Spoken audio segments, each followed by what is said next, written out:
그런 군대가 되면 어떨까 뭐 이런 활동들을 하고 있고요. 마지막으로 평화에 열린 군대는 군대가 이제 있는 이유가 사실은 국민들을 지키기 위해서죠. 평화를 지키기 위해서 존재한다는 조직이잖아요. 근데 역설적으로 그러지 않은 경우도 우리 많이 경험하게 되죠. 전쟁을 일으킨다든가 또 군사 기지를 만든다는 이유로 그 지역의 주민들의 평화를 깨거나 쫓아내거나 이런 경험들을 주변에서 보는 것 같습니다. 그래서 그런 일들도 좀 잘 조정될 수 있는 그런 군대가 되었으면 좋겠다. 그런 차원으로 저희가 좀 단체로 활동을 하고 있습니다. 넘어가고요. 오늘 얘기 본론이 될 텐데요. 지금도 전쟁이 굉장히 일어나고 있잖아요. 우크라이나라는 곳에서도 전쟁이 일어나고 있고 또 가자 지구라는 팔레스타인 중동의 지역에서 전쟁이 일어나고 있죠. 굉장히 이제 역사적으로 뭐 셀 수 없이 많은 전쟁이 그동안 있었는데 이 전쟁을 어떻게 바라볼 거냐와 관련해서 크게 두 가지 시각이 있을 수 있다고 합니다.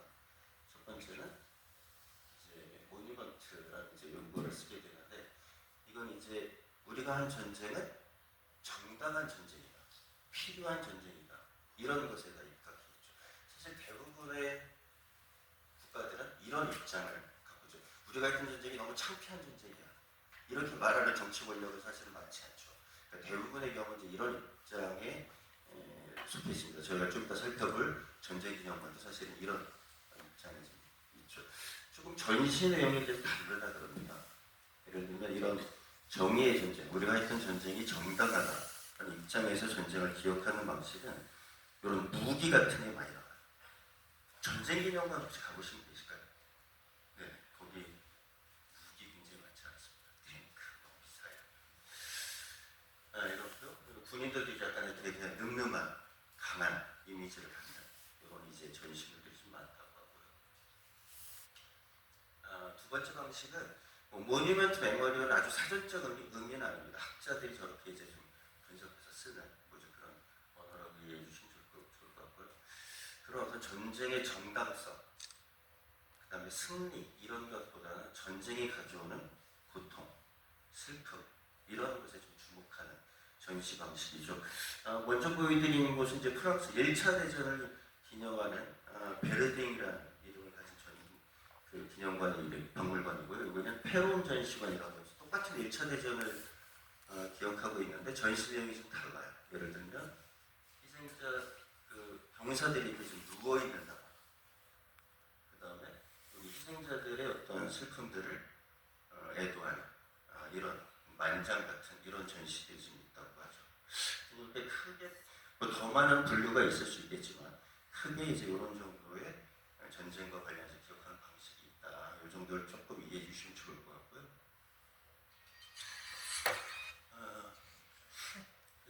제가 공부를 이렇게 전 학자가 아니거든요. 전 학자가 아니어서 제가 필요로 실천하는 일에 정말 잘 공부된 학자의 내용이 있으면 저 갖다 써요. 양해를 구하고. 그래서 소개해드리고 싶어서 이 책을 좀 골라봤고요. 루이지 모스라는 외국의 학자인데 이분은 이런 어떤 그 아까 말씀드렸던 모뉴먼트적인 전쟁의 정당성을 중심으로 하는 전쟁의 기억 방식과 관련해서 굉장히 중요한 키워드를 하나 뽑는데 전사자 숭배라는 거죠. 전쟁을 하다가 죽은 군인들 죽음에 굉장히 주목해서 연구를 한 건데 제가 좀 공감이 많이 돼서 소개를 시켜드려보고 싶었고요. 이 전사자 숭배라는 예전에는 이제 왕을 위해서 이제 전쟁을 하고 군인들이 왕을 위해서 죽고 이제 이런 시대였는데 이 나폴레옹 프랑스 혁명 뭐 이런 것들이 맞물려서 주로 이제 유럽의 이야기가 기본이 되긴 하는데요. 왕이 아닌 국민을 위해서 죽는 군인들이라는 개념들이 도출이 됐다고 합니다. 그러면서 이제 이 군인들의 죽음이 전쟁을 통해서 죽는 군인들의 죽음이 왕의 것이 아니라 국민들의 것, 우리들의 것 이렇게 사유화되기 시작을 했다는 거죠. 그러던 와중에 이제 1차 세계대전이 일어나죠. 1차 세계대전은 이전에 없었던 대량의 죽음이 있었던 전쟁이에요. 한 전투에서 막 40만 명, 60만 명씩 죽는 막 이런 대규모 살육이 이제 일어났던 전쟁이었죠. 자, 이런 죽음들을 무지하게 많은 엄청나게 많은 죽음들을 합리화시킬 도구들이 필요했던 거죠. 국가 입장에서. 왜 이렇게 죽어가면서도 이 전쟁을 해야 되는지에 대한, 그러면서 이 전사자 숭배를, 거기서 죽었던 사람들을 기리는 활동들을 하게 됩니다. 우리 천주교입니다만 1차 세계대전 당시, 그 당시에는 엽서가 굉장히 중요한 소통, 지금 이제 뭐 제가 핸드폰이고 뭐 이렇지만 엽서가 만약에 그 당시에 많이 다녔던 엽서라는 거예요. 그리스도가 죽은 전사자들을 추모해 주고 뭐 이런 엽서도 굉장히 발행해졌다고 하고요. 전국에 이런 어떤 전사자 묘지형 굉장히 만들어주고 승전탑 뭐 이런 것들도 있었다고 하죠. 근데 아까 말씀드린 대로 전쟁을 그렇게 막 정의롭고 정당하게만 보지 않는 시각도 있다고 했잖아요. 그래서 전쟁의 슬픔을 이제 표현하는 이런 것들도 만들어졌다고 합니다. 근데 전체적으로 국가에서는 이런 주류적인 기억의 방식을 되지 못했던 것도 사실이고요. 2차 세계대전은 더 많은 사람들이 죽었죠. 그리고 1차 세계대전과의 정말 질적인 차이점은 민간인이 엄청나게 군인들보다 민간인들이 더 많이 죽고 그런 전쟁이었습니다. 그래서 이제 뭐 이제 그 2차 세계대전 당시에 좀 몇몇 장면들인데요. 노르망디 상륙 작전이고 아우슈비츠, 유태인에 대한 대량 학살이 있었던 그런 일들이 있었고, 이미지가 좀 올라오는 거예요. 근데 뭐 이때도 이제 어떤 승전국들은 전사자를 굉장히 숭배했죠.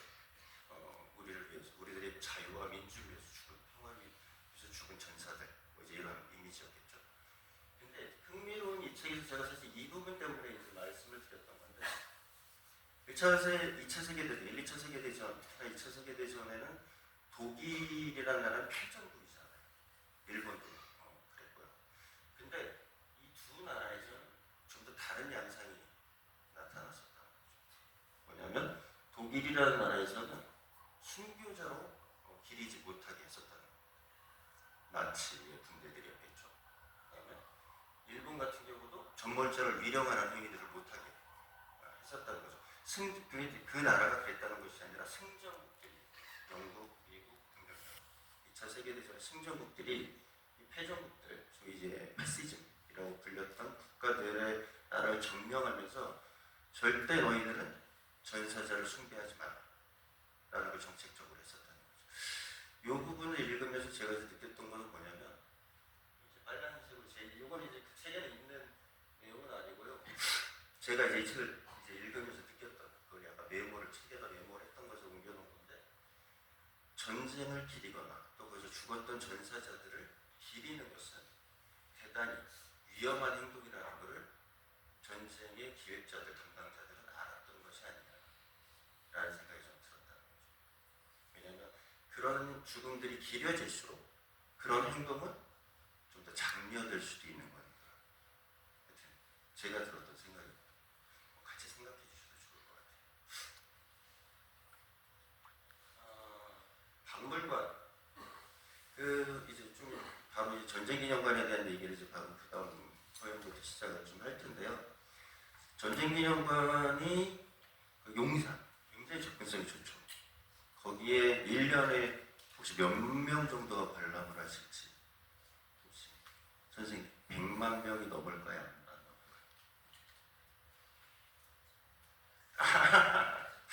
거기가 그 코로나 이전, 최근에 통계 좀 확인해 봐야 되는데, 코로나 이전에 1년에 200만 명 정도가 관람을 한다고.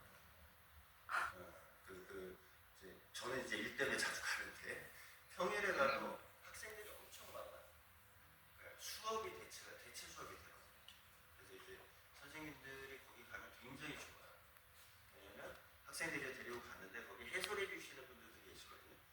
이제 학교에 해설해 주시는 분들한테 이제 맡기면 1시간 정도 쭉 돌면서 전시 관람을 해요. 그러면 선생님이 이제 맡겨두고 차 한잔을 하실 수 있는 여유도 즐기시고, 어쨌든 꼭 그것만은 아니겠습니다만, 그래서 굉장히 많아요.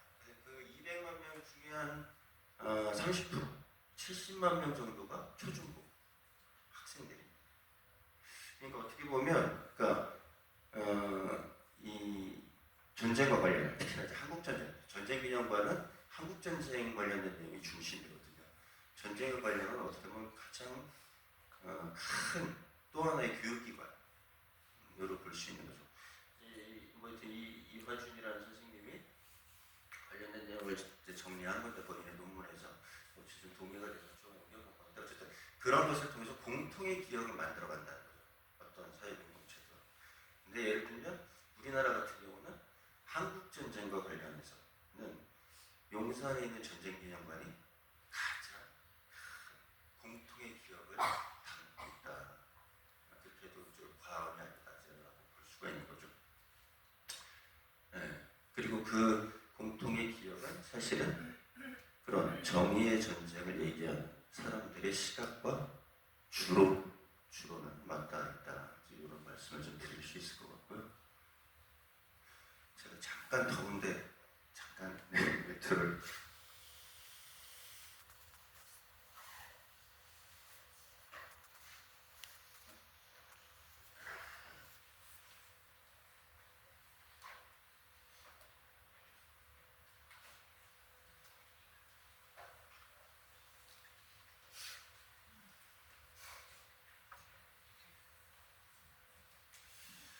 그 전쟁기념관이 처음 이런 걸 만들자라고 얘기했던 게 언제냐면 1988년이에요.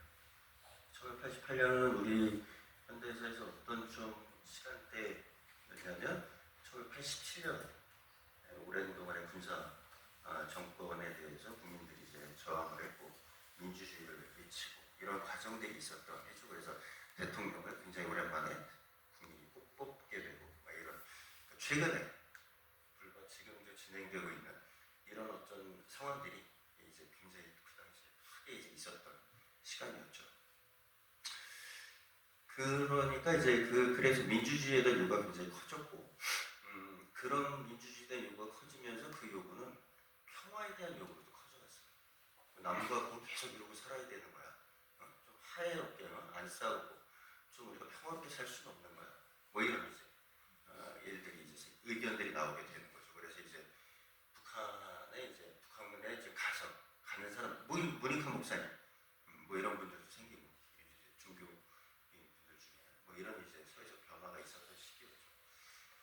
근데 87년 민주화 운동은 사실은 군사 정권을 중단시키지는 못했잖아. 노태우라는 사람은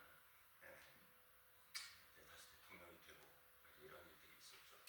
그러니까 이제 당시의 군사 정권 여전히 민주주의의 진전에 아주 흔쾌하지 않았던 군사적 정권은 그런 상황을 굉장히 위기라고 봤어요.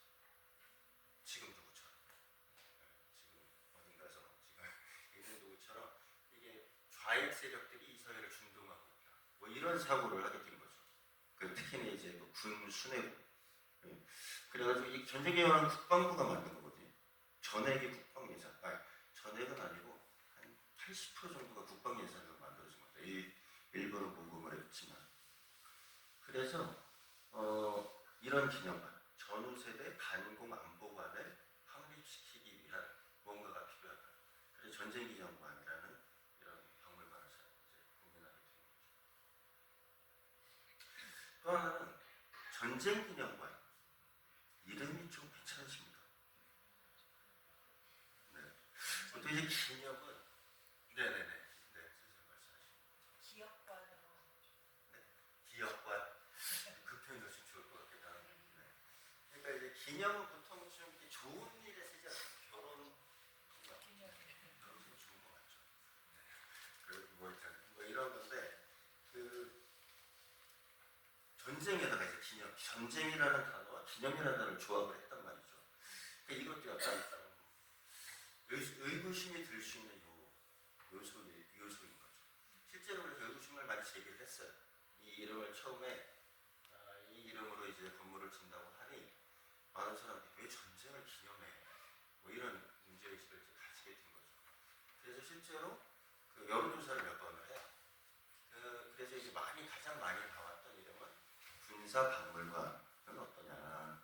왜냐면 내용을 보니까 전시 내용을 보니까 무기, 뭐 전투, 군인들 뭐 이런 내용이 많으니까 군사박물관이 적당할 것 같은데 한국전쟁 군사박물관 뭐 이렇게. 근데 이제 이거를 만들었던 건립자들 좀 이따가 소개시켜드릴 수도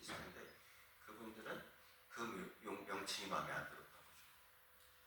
그 이유는 물론 사전적인 의미는 아닙니다만 박물관은 약간 토론이 가능한 공간이라고 해요. 어떤 역사적 사실에 대해서 이건 맞고 이건 그렇지 않아. 다른 사실도 있지 않아. 뭐 이런 얘기들. 근데 기념관은 그런 거를 좀 용납하지 않아요.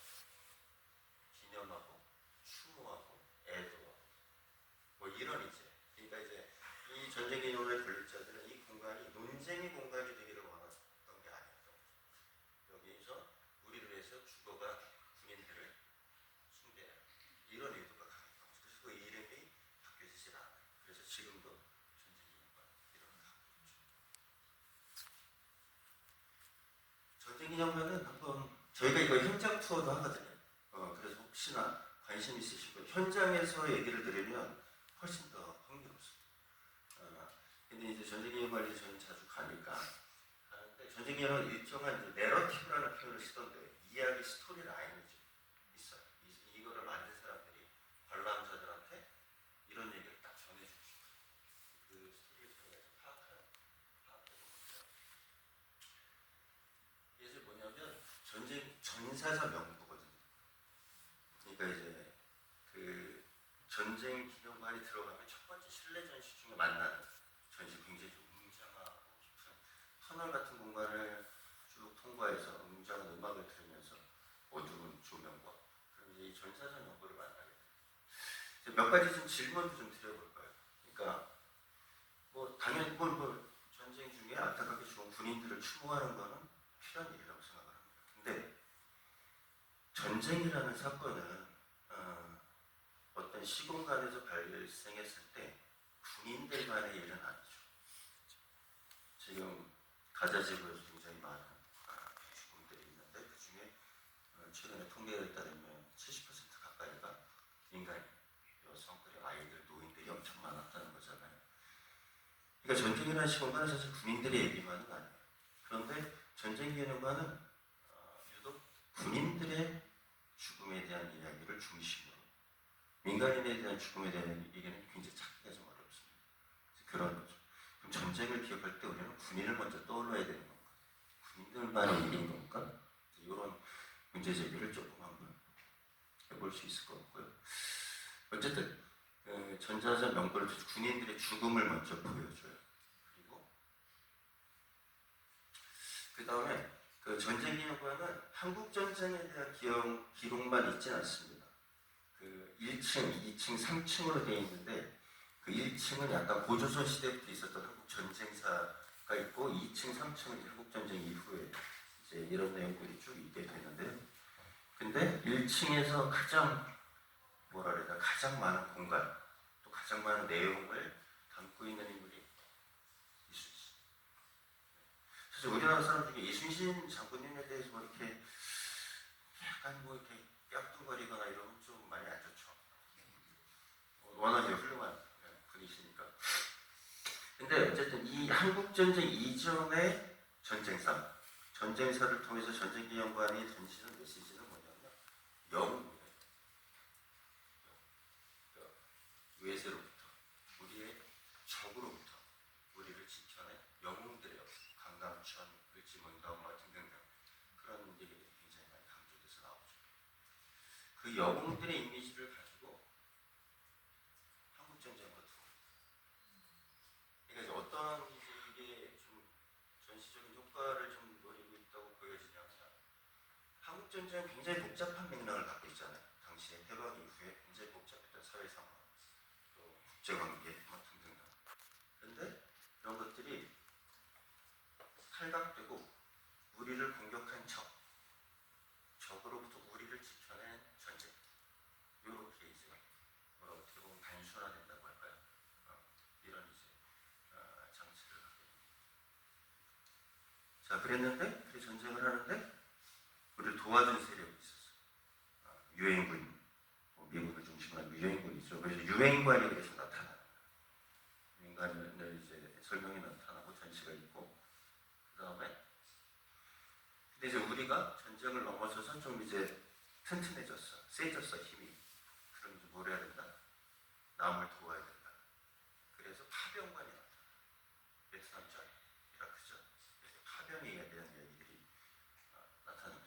남을 도우려면 뭐가 있어야 돼요? 힘이 있어야 되죠. 그죠? 그래서 무기 전시가 엄청나게 많다는 얘기였어요. 밖에 있는 지역.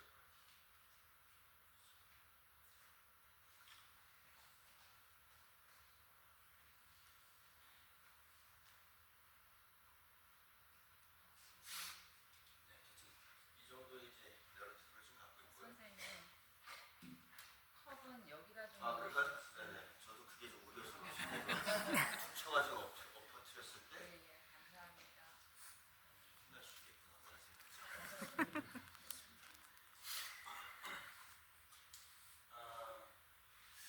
이제 그 과정들이 지난 삼국전쟁 관련해서 이제 처음에 있는 전시, 초반에 있는 전시인데 이제 전쟁의 시작이죠.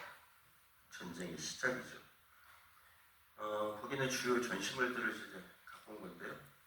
이렇게 북한과 소련, 중국이 모의를 했고, 그래서 이제 갑자기 쳐들어왔다. 전쟁의 시작을 어떻게 이해하는가 하는 것은 전쟁을 어떻게 막을 건지, 우리의 평화를 어떻게 유지시킬 건지가 굉장히 밀접한 거예요.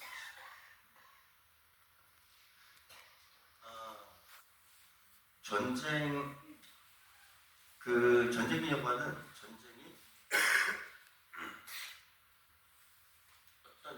어떤 일부 세력, 우리의 외부 세력에 의해서 어느 날 갑자기 일어난 전쟁이라고 얘기를 합니다. 그럼 준비를 어떻게 해야 되죠? 어느 날 아무리 잘못이 없는데 어느 날 갑자기 전쟁이 막 터져. 그러면 그 준비를 해야겠죠. 군대도 엄청 더 세게 만들어야 될 거고, 무기도 어마어마하게 더 사야 될 거고 그러지 않겠습니까? 근데 어떤 전쟁도 그렇게 일어나지 않습니다. 어떤 전쟁? 전쟁은 과정이거든요. 전쟁은 과정입니다. 지금 우크라이나 전쟁, 그 소련 해체되기 이후부터 지속적으로 쌓이던 갈등들, 적대 관계들이 결국 터져서 전쟁이 되지 않아요. 가자 지구에 있는 전쟁도 마찬가지죠. 1940년대까지 넘어가는, 지금 100년 가까이 넘어가는 전쟁의 과정이 있었던 거고요. 한국전쟁도 마찬가지였고요. 한국전쟁이 일어나기 한 1년 전쯤, 그러니까 1949년 5월부터 50년 6월, 한 1년여 정도의 기간 동안에 1000여 차례의 국지전이 있었어요. 북한이 먼저 공격하기도 하고, 때로 그때 이제 이승만 대통령 북진통일도 얘기하고 막 이럴 때니까 이쪽에서 공격하기도 하고, 누가 더 많냐 적냐 이런 차이 당연히 있을 수 있겠지만, 군사편찬위원회라는 기록서에 보면은 한 1000여 차례의 전쟁이 있었습니다. 그러니까 사실은 타임머신을 돌려서 그 당시 1949년, 50년 언저리의 시간대로 가서 보면 한반도는 언제 전쟁이 일어나도 이상하지 않은 그런 상황이에요. 최근의 상황을 조금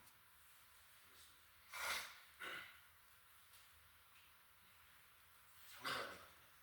9.19라고 이제 문재인 정부 때 북한하고 같이 합의를 했던, 이제 서울이 도발하지 말자 이런 얘기를 했던 합의들이 있었죠.